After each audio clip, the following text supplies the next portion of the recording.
پوری سیرت پڑھیں تو آخری عشرہ شروع ہونے والا ہے.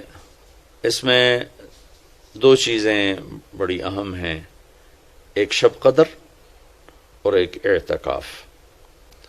شب قدر 5 راتوں میں گھومتی ہے، ایک 27 کی رات ہی شب قدر نہیں. ہمارے پورے ملک میں 27 کی رات اس طرح منائی جاتی ہے جیسے یہی شب قدر ہے، حالانکہ اس کو اللہ نے گھما دیا ہے. کبھی یہ 21 میں ہوتی ہے، کبھی 23 میں ہوتی ہے، کبھی 25 میں ہوتی ہے، کبھی 27 میں ہوتی ہے، کبھی یہ 29 میں ہوتی ہے. اس کو اللہ تعالیٰ نے ایسے متعین نہیں کیا ہے. اللہ کے محبوب صلی اللہ تعالی علیہ وسلم تشریف لا رہے تھے شب قدر بتانے کے لیے، تعین کے ساتھ، متعین ہونے کے ساتھ. کچھ 2 آدمی آپس میں لڑ رہے تھے تو آپ نے فرمایا کہ میں آیا تھا تمہیں بتانے شب قدر، لیکن ان کی لڑائی کی وجہ سے اللہ تعالیٰ نے مجھے اس کو بھلا دیا ہے، لہذا اب تم اسے 5 راتوں میں تلاش کرو. اور یہ اللہ کا بہت بڑا کرم ہوا کہ اللہ نے اسے اس میں گم کر دیا.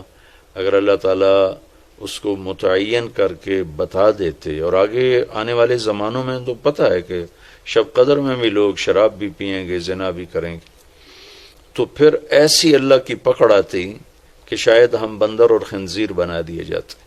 تو اللہ تعالیٰ جیسے وہ دسترخوان اترا، عیسیٰ علیہ السلام کی قوم نے کہا دسترخوان اتارو ایمان لے، انزل علینا مائدۃ من السماء. تو عیسیٰ علیہ السلام نے کہا یا اللہ دسترخوان اتار. تو اللہ تعالیٰ نے فرمایا اتار تو دوں گا، لیکن پھر کوئی ایمان نہ لایا تو وہ عذاب دوں گا کہ سب دیکھیں گے. تو دسترخوان اتارا، پھر بھی لوگ ایمان نہیں لائے سوائے چند ایک کے. تو اللہ نے باقیوں کو خنزیر بنا دیا. تو شب قدر متعین ہوتی اور لوگ شرابیں پی رہے ہوتے، جوا کھیل رہے ہوتے، ناچ گانا کر رہے ہوتے، تو پتھر برسنے یا بندر خنزیر بننا ممکن ہے، ایسا ممکن ہے.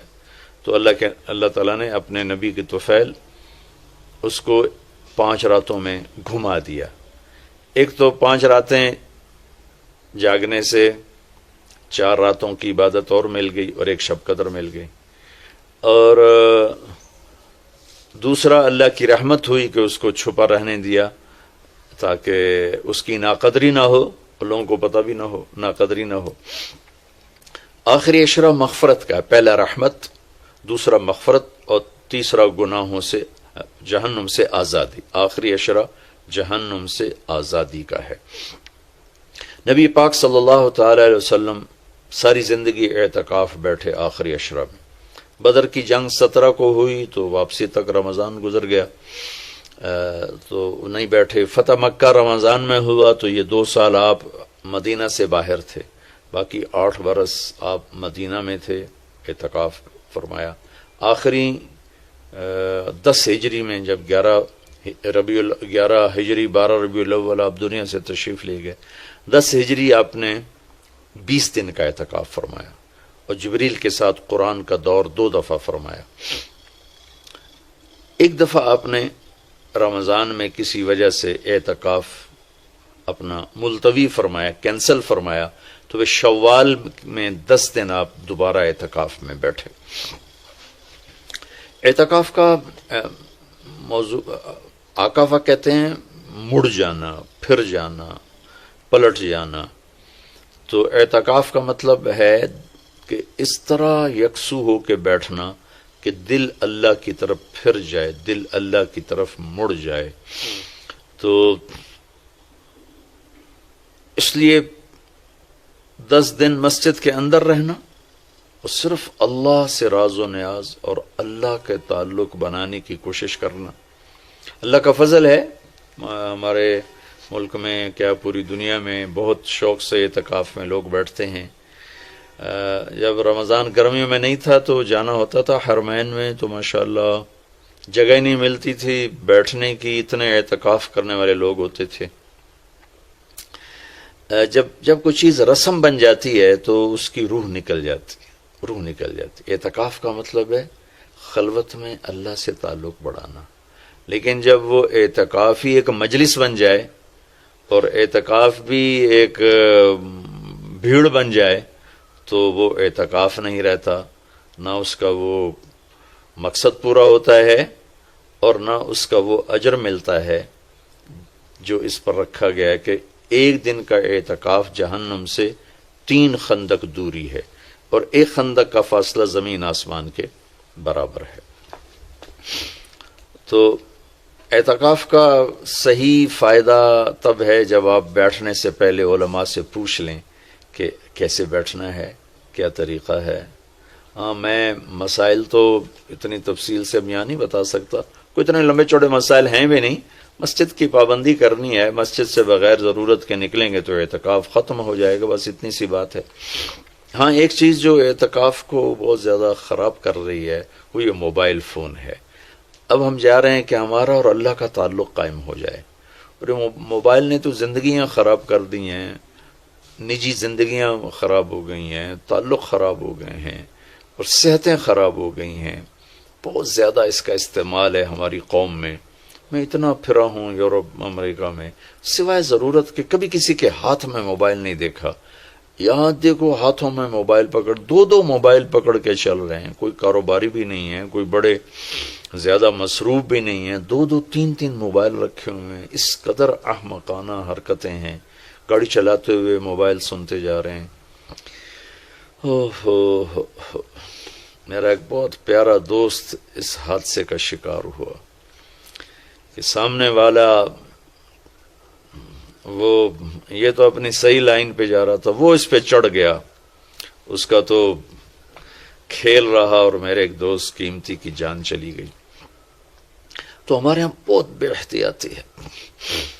تو کم از کم یہ 10 دن آپ مسجد میں جا رہے ہیں، موبائل گھر چھوڑ کے جائیں، لیپ ٹاپ گھر چھوڑ کے جائیں، اور کئی وہ ویڈیو گیم کھیل رہے ہوتے ہیں، بھائی تو اعتکاف نہ بیٹھ، گھر جا کے بیٹھ جا، اور موبائل پہ لگے ہوتے ہیں، لیپ ٹاپ ساتھ لے کے جاتے ہیں، وہاں کاروباری سلسلے چل رہے ہوتے ہیں۔ یہ کام تو آپ سارا سال کرتے ہی رہے ہیں۔ یہ 10 دن اس لیے فارغ کیے جا رہے ہیں کہ میں ہوں اور اللہ ہو، جب تم میرے پاس ہوتے ہو گویا کوئی دوسرا نہیں ہوتا۔ اس طرح اللہ کے ساتھ تعلق بن جائے، اس طرح اللہ پاک کی محبت نصیب ہو جائے کہ پھر ساری زندگی اللہ ہی اللہ ہو، ہر وقت۔ وَإِذَا احفظ اللہ یحفظک، احفظ اللہ تجدہ تجاہک، اپنے اللہ کو اپنے سامنے رکھ، اللہ تجھے ہر وقت اپنے سامنے رکھے گا۔ ہم تو ہیں اللہ کے سامنے، ہر وقت اللہ کو تو اپنے سامنے پائے گا۔ اعتکاف میں بھیڑ اور رنگ برنگے کھانے اور لمبے چوڑے دسترخوان اور بے حساب افطاری سحری، یہ ساری چیزیں اس کی روحانیت کو ختم کرنے والا۔ میں یہ نہیں کہتا کہ اس کا اجر انشاءاللہ ملے گا، لیکن ایک نوجوان ماشاءاللہ، اکثر نوجوان، یہ فیصل مسجد اسلام آباد میں تو سینکڑوں لوگ اکٹھے ماشاءاللہ اعتکاف میں بیٹھے ہوئے ہوتے ہیں۔ تھوڑی جو بھائی اعتکاف میں بیٹھنا چاہتے ہیں، یہ میری چند گزارشات کو ضرور سامنے رکھیں۔ موبائل لے کر نہ جائیں، لیپ ٹاپ لے کر نہ جائیں، وہاں زیادہ فضولیات، بے شک اللہ کے دین کی باتیں کریں بھی صحیح، سنیں بھی صحیح، دعوت دیں، دعوت سنیں، تعلیم میں بیٹھیں، لیکن فضولیات میں نہ لگیں، زیادہ وقت دعا میں لگیں۔ اور اعتکاف والے کے لیے یہ بھی ایک بہت بڑی فضیلت ہے کہ اگر یہ سویا بھی ہو تو اس کی عبادت کا ہی لکھا جاتا ہے، اس کا کھاتا، اس کا سونا بھی عبادت، اس کا کھانا بھی عبادت، اس کا وہاں آرام کرنا بھی عبادت۔ لوگ رات کو جاگیں گے تو ان کا جاگنا لکھا جائے گا، لیکن یہ اعتکاف میں سویا بھی ہے تو اس کا جاگنا لکھا جائے گا۔ اور 5 راتوں میں ایک رات تو شب قدر ہے ہی، تو انشاءاللہ ضرور نصیب ہو جائے گی۔ تو یہ چند ایک تھوڑے احتیاطیں ہیں، اگر اعتکاف میں برت لی جائیں تو ہمیں اللہ کا تعلق نصیب ہو۔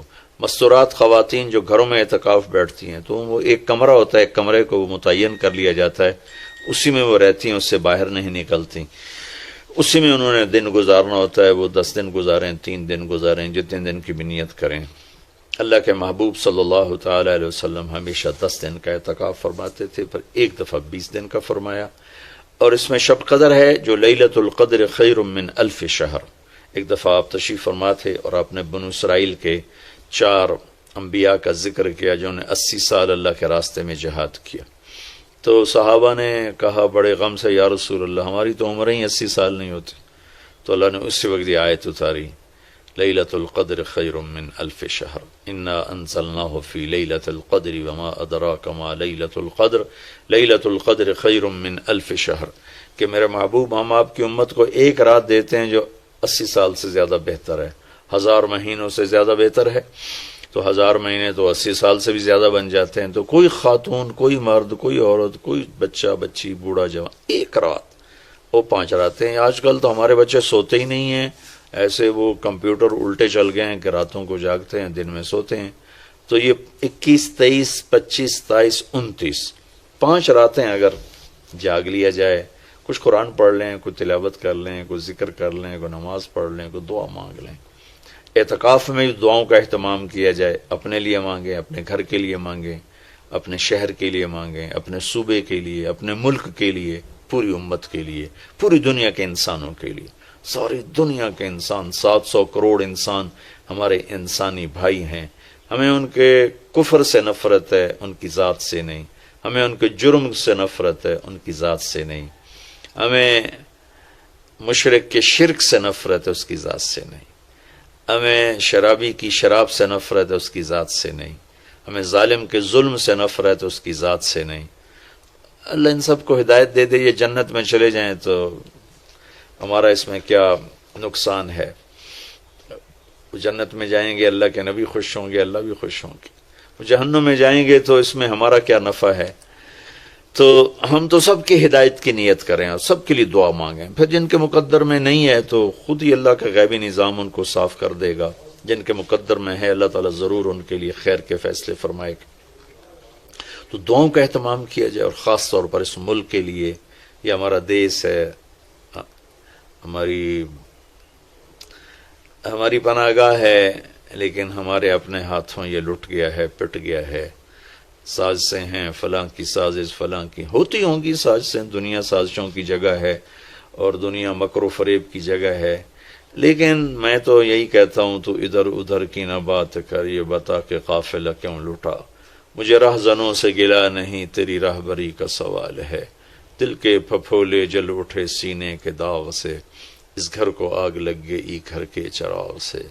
پورے ملک کی بددیانتی کس کی سازش ہے؟ پورے ملک میں جھوٹ، یہ کس کی سازش ہے؟ پورے ملک میں ظلم و ستم، قتل و غارت، یہ کس کی سازش ہے؟ پورے ملک میں فرقہ واریت کی نفرت، یہ کس کی سازش ہے؟ پورے ملک میں زنا کے اڈے، یہ کس کی سازش ہے؟ پورے ملک میں جوئے شراب کے اڈے، یہ کس کی سازش ہے؟ دفتروں میں رشوت، بدعنوانیاں، یہ کس کی سازش ہے؟ زمینوں پہ قبضے، یہ کس کی سازش ہے؟ عدالت کا بک جانا، وکیلوں کا بک جانا، یہ کس کی سازش ہے؟ سیاستدانوں کا بک جانا، یہ کس کی سازش ہے؟ تمام طبقہ، علماء کا بک جانا، تاجروں کا بک جانا، ذمہ داروں کا بک جانا، کس کی سازش ہے؟ اپنے ہی لگائے ہوئے زخم ہے۔ اس ملک کے لیے ضرور دعا کریں۔ اللہ کے نبی بھی مکے کے لیے دعا فرمائی، مدینہ کے لیے دعا فرمائی، انصار کے لیے دعا فرمائی، اپنے خاندان قبیلے کے لیے دعا فرمائی، اولاد کے لیے دعا فرمائی۔ تو دعاؤں کا اہتمام فرمائیں، بہت بڑی عبادت ہے دعا، بہت بڑی عبادت ہے دعا۔ اور دعا کا طریقہ یہ نہیں ربنا آتنا فی الدنیا، دعا کا طریقہ یہ ہے کہ پہلے اللہ کی تعریف کریں، پھر اللہ کے نبی پر درود و سلام پیش کریں، پھر اللہ سے باتیں کریں، بات کریں، یا اللہ تجھے تو پتہ ہے میرے ساتھ یہ ہوا، میرے ساتھ یہ ہوا، میرے دیس کے ساتھ یہ ہوا، میرے صوبے کے ساتھ یہ ہوا، ہمارا ساتھ ہمیں یہ مصیبت پیش آئی، یہ مشکل پیش آئی، اور تیرے سوا کوئی کرنے والا نہیں۔ اللہ سے باتیں کرو، منت کرو، خوشامد کرو۔ یہ دعا کا وہ طریقہ جو میرے اللہ کو پسند ہے۔ ہم شروع ہو جاتے ہیں ربنا آتنا فی الدنیا، کچھ رٹی رٹائی باتیں ہیں۔ ایک بات یاد رکھیں، دعا الفاظ کا نام نہیں، دعا کیفیت کا نام۔ دعا الفاظ کا نام نہیں، دعا کیفیت کا نام۔ ہمارے ماحول ہے جی میرے لیے یہیں دعا کر دیں، میرے لیے ہاتھ اٹھا دیں، میرے لیے ہاتھ اٹھا دیں۔ ہاتھ اٹھوائے نہیں جاتے، وہ دعا کروائی نہیں جاتی، دعا لی جاتی۔ وہ اندر کی کیفیت کا نام دعا ہے۔ پھر وہ پشتو میں ہو، پنجابی میں ہو، سندھی میں ہو، سرائکی میں ہو، بلوچی میں ہو، بروہی میں ہو، بلتستانی میں ہو، گلگتی میں ہو، کسی بھی زبان میں ہو،